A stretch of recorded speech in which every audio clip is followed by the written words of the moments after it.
good YouTube? It's Marco Beam back with another video, man. Thank you, Jesus, for allowing us to be here another day. Shout out to Apollo. Apollo told me to react to this video. Said Hockey Psychology had a pretty great breakdown of Team Canada's roster. Not the World Juniors. This is the Olympic team. Team Canada. And also Team USA. So we will be doing Team USA in the next video. But about 75% of my viewers aren't subscribed. So if you are subscribed, hit that subscribe button, hit that like button, turn those post notifications on.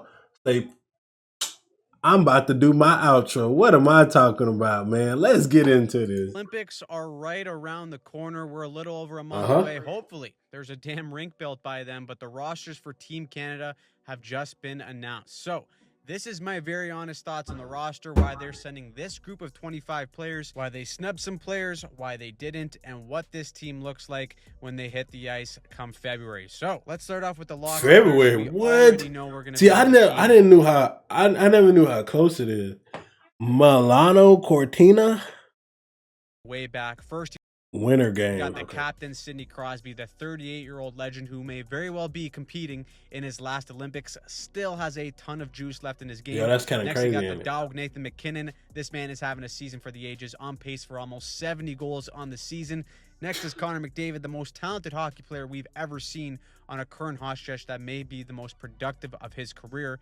Next, you got the best defenseman in the world in Cale Makar. 4 generational talents followed up by Sam Reinhart and Braden Point as the other locks. Of all those guys, they're all pretty much no-brainers except for maybe Braden Point, who's had an off year due to injuries and overall inconsistent play. But when he's on, he's a 50-goal scorer, big game player, and I think he will get better as the tournament continues to progress. So those are the locks, but here's the full roster. And right now we're going to go through the most notable differences between the Four Nations team and this Olympic team. So in is Macklin Celebrini, Bo Horvat, Tom Wilson, Nick Suzuki, Darcy Kemper, and Logan Thompson. And out is Travis Konecny, Seth Jarvis, Sam Bennett, Aiden Hill, and Samuel Montembeault. Now that we have a clear picture of the forward group, this is what I think Canada is going to deploy when it comes to puck drop in February. Let's start with line 1. I doubt they're going to change anything from the Four Nations. We're going with Mark Stone on the left, Connor McDavid on center, and Braden Point on the right wing.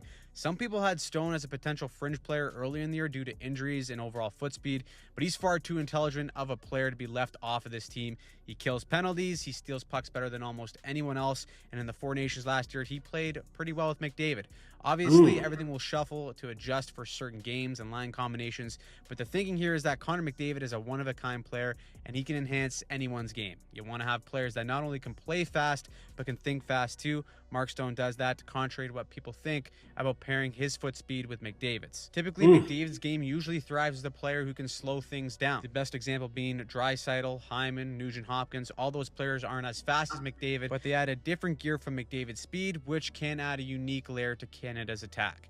Now, I think this top line is going to be subject to a lot of change because last year, the wingers changed as the game went on. They moved Marner to the right wing to replace Stone and shifted Point to the left wing at times. There's a lot of bouncing around on that right wing on the top line to see what fits with McDavid. That's an area where I can see Celebrini being a nice fit. Then you go to the second line, if you can even call it that. I mean, just listen to this line. You got Crosby on the left wing, McKinnon on the dot, and Sam Reinhart on the right wing. Yes, I know.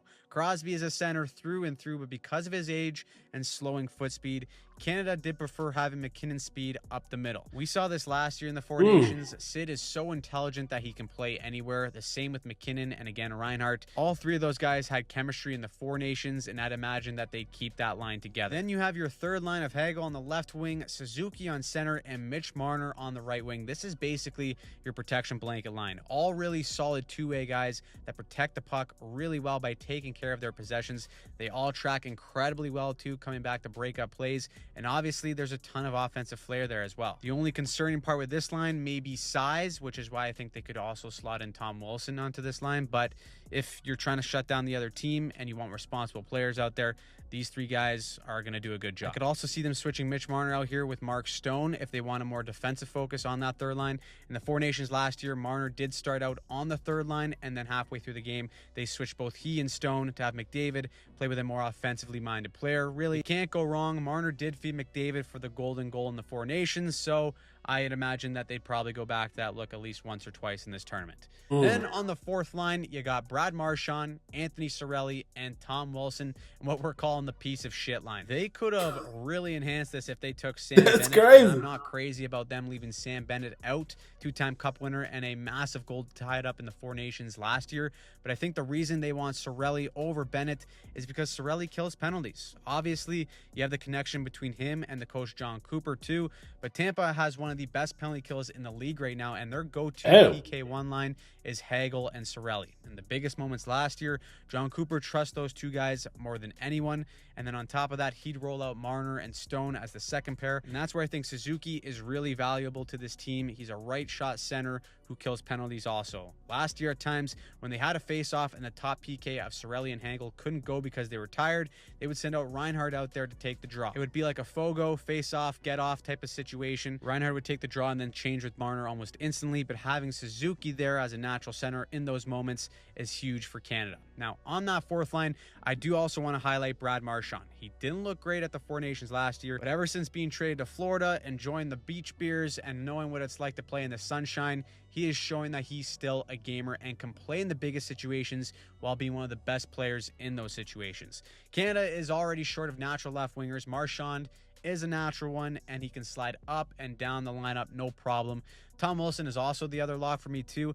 He started off as a bubble player, didn't make the team last year, but this season he's proven that he belongs with this group.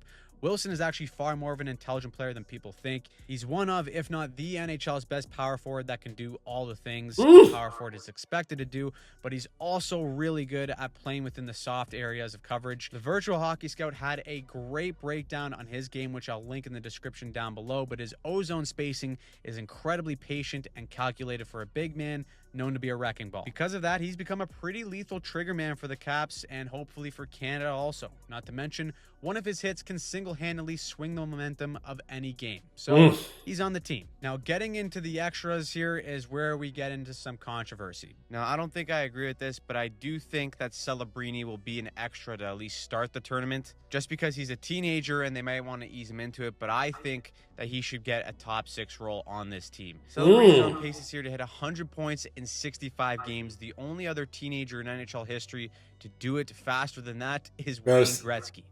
Celebrini definitely is special though, and I've only been watching hockey for like coming up on a year now. Almost a year. He's got the motor to play in a bottom 6 role. He's got the skill and talent to play in a top 6 role. I think they should have him in the starting lineup, but I don't know if they try and play it safe. Obviously, he's a natural center, but him being a left-handed shot, they can easily shift him to the left wing spot to get some extra offensive insurance if need be. And the last forward to make the cut is going to be Bo Horvat. GM Doug Armstrong said in his press conference that they just like the versatility that Horvat brings. He mentioned last year that he played on the left wing with McKinnon in the World Championships, which is important considering Canada is already short of left wingers. But again, he's a natural center who kills penalties, can play on the power play as a PP2 option, and he's the best face-off player on the team. He's operating at nearly 60% there, which could be huge in very tight games or a defensive zone draw.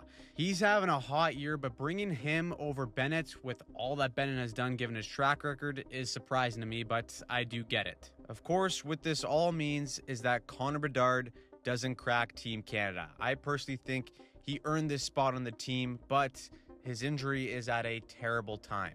For me, Bedard's game this year has made unbelievable strides. He improved his defense, he got better on draws, his compete has gone a lot better, and his foot speed has improved dramatically. I just don't think Canada would trust him entirely in a bottom 6 role. So automatically, he becomes less versatile there. And so if you select Bedard, you forego another player who's a little bit more versatile in other situations of that game in that role. The good news is that Connor Bedard is skating. I hope we see him back very soon, and I do think he would be the next man up depending on if someone gets hurt. Obviously, some will see that as a which is after I know that after this video, somebody got hurt. I think 2 people got hurt. Offensive talent at home, and to me, that's hard to argue. You know, Bedard could step into a top. But I don't know if they picked somebody else Look up what he's yet. doing on the Chicago Blackhawks. I just think Canada, more than anything in this roster selection, is valuing versatility and bringing on a player who can check and play a two-way game in almost every situation. Bedard has shown that he can do that, but I just don't think it's fully up to the standard they're looking for when bringing on an extra body. Now, they may not trust Bedard being up by a goal, but if they're down by a goal, I sure as hell want him on the ice. Like I said, I know versatility and having players that can play in any situation is the key for Canada, but the hardest thing to do is score goals, and Connor Bedard is one of the best in the world at it. Either way, this may be the biggest snub since Canada left Sidney Crosby off the squad in 2000. That would be massive. 2006. I wasn't watching hockey in 2006. I know that was massive. Then you have the defense where Canada went with the exact 8 they brought at the Four Nations. If it ain't broke, don't fix it. Let's start with the first pair. The first pairing is going to be Devon Toews and Cale Makar. Second pairing is Josh Parayko. Third is Shea Theodore and Drew. Oh, Toews got he got injured. So let's just break this down for a second. Makar and Toews are arguably the best deep pairing in the sport. Cale Makar is a generational defenseman who dictates the entire flow of a game, but what enhances him is a deep partner who can play off of his reads and act as an extension of him. Both are so damn good at closing up gaps in the middle of the ice with their skating, and this pair will be at the core of everything for Canada. Next is Morrissey and Parayko. Parayko is another player who everyone was on the fence about, mostly because St. Louis is having a bad year, but Parayko at his best does belong in this team. He shoots right, he kills penalties, and for a big man at 6'6", 230, he's among the best in the league on retrievals. He showed a ton of poise in the Four Nations, being able to go back there and get pucks under pressure, even as a big man. He can use his frame to allow him to win these stalled pucks down low below the goal line and help Canada get moving north quickly. Obviously, the bonus points is that he shoots right, kills penalties, and the GM of Canada is also Blues GM Doug Armstrong, so there's trust there. Wow. Which is why he's on the squad. Drew Doughty is also the ultimate been there and done that guy, so he has a spot on the team. And Shea Theodore made this team last year, but got hurt at the beginning of the Four Nations tourney. He can also play the left and right side, which is very important if they need to shuffle things around due to injury. So that leaves the extras being Travis Sanheim and Thomas Harley, which definitely is going to cause some debates. It's clear that Canada really valued how both of these guys stepped up when needed last year during the Four Nations. Both Makar and Morrissey went down last year, and Sanheim, as well as Harley, stepped up big time. Sanheim kills penalties. He can play both sides. So can Harley, but there's going to be some debate here because Harley hasn't exactly had the best year. And so with both of those two extra defensemen, that leaves out Jacob Chychrun, Evan Bouchard, and Matthew Schaefer. Schaefer was likely the closest to taking that spot, even as an 18-year-old rookie. He averages 23 minutes a night, his advanced numbers are off the charts, and his game, like Celebrini's, is far ahead of his years. This is Canada's future on defense, but again, experience is precedent in this decision. Chychrun is having a monster year. He did all he could. He leads all the D-men in goals this year. He's great when 5-on-5, which is a plus, but it just comes down to overall versatility. He doesn't kill penalties, and his defensive game doesn't seem up to Canada's standard, at least compared to the other 8 guys that they're bringing. As for Evan Bouchard, the only way I think he'd make this team is if Cale Makar went down with an injury and they need an offensive juggernaut who's right-handed to come in and fill his place. Bouchard has shown in the past 2 playoffs that he can produce in the biggest moments, but he's also shown at times to be a defensive liability, being everyone's favorite pizza delivery guy. I feel bad. I knew it was cut, bro. I was waiting for it. I ain't gonna lie to you. I was waiting for it. I knew it. I ain't gonna lie. I knew it. I knew he's finna say he's a piece of delivery, man. I knew it. Some borderline hilarious turnovers. Considering the talent level of the Olympics and what's at stake, I think Canada decided to forego that style of game and overall risk. Finally, we have the goaltending. It is an embarrassment of riches up front and on D, but the crease is a bit thinner right away. The starter is going to be Logan Thompson at number 1.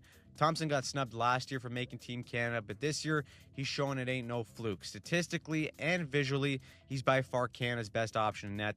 He leads the entire league in goals saved above expected. Wow. Numbers don't lie again, which is what makes this an easy pick for Canada. Now, the other new goalie they're bringing on for Canada is Darcy Kuemper, which could surprise some people. He's near the top of the league in terms of save percentage and goals against, but you'll notice that both Mackenzie Blackwood and Scotty Wedgwood are ahead of him. The Avs goaltending tandem has been incredible this season, but like almost every controversial decision with this roster, Canada went with sample size and experience. Wedgwood and Blackwood bring a whole lot of wood in net and solid numbers, but lack experience. Aside from this season, Wedgwood has been a career backup, and Blackwood has only played 7 career playoff games. They also may have felt that the Avs D-core has helped elevated some of those numbers. As for Kuemper, he's having a great year, and he's a Stanley Cup winner. Then you have Jordan Binnington. If Binnington didn't save Canada's ass last year with his all-time clutch performance in the final versus USA, I don't think he'd be making this team. This guy statistically is one of the worst goalie in the NHL this year. Of course, being on St. Louis doesn't help, but Binnington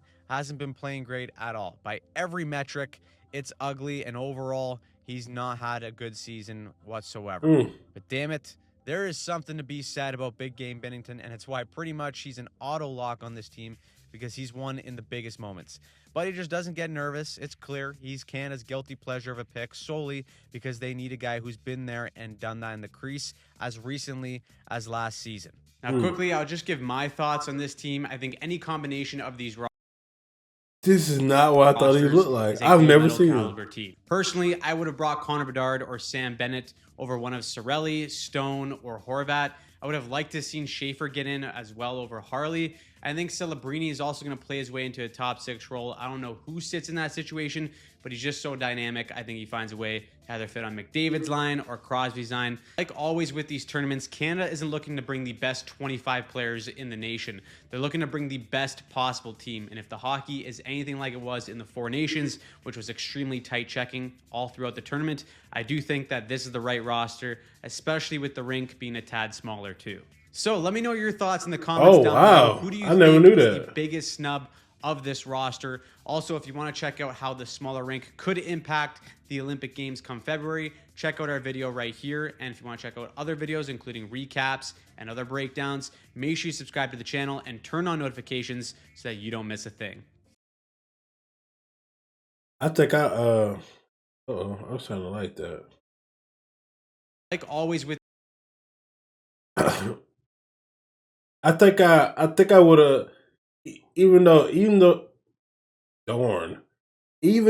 he's coming back from injury, I think I would have definitely wanted to see Bedard. I think I definitely want to see Bedard. But I'm excited, man. Oh, this might be some good times. We got Olympic hockey. You know what I'm saying? We got NHL hockey. About to have playoff hockey. You know what time it is, man. And if you need to be somewhere, it's right here, man. All the hockey content you want to see, all the reactions you want to see right here on the channel, man. Hit that subscribe button. Hit that like button. Turn those post notifications on. Stay peaceful, stay positive, stay disciplined, and always, always, always be kind.